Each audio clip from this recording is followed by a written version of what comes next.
ഇടുക്കി മറയൂരിൽ വിനോദസഞ്ചാരികളുടെ കാർ കാട്ടാന തകർത്തു. ഇരാറ്റുപേട്ട സ്വദേശികൾ സഞ്ചരിച്ച കാറാണ് ആക്രമിച്ചത്. ആർക്കും പരുക്കില്ല.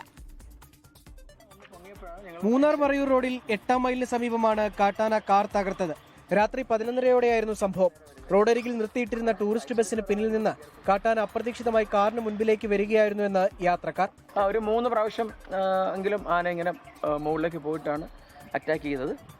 ആ ലാസ്റ്റ് ടൈമിൽ ഞങ്ങൾ ആ റൈറ്റ് സൈഡിൽ നിന്ന് എടുത്തു വന്നപ്പോൾ അതിൻ്റെ ആ കൊമ്പ് റൈറ്റ് സൈഡിൽ കൊണ്ടിട്ടാണ് ഈ ഒരു സ്ക്രാച്ച് അടയാളം വന്നിരിക്കുന്നത്.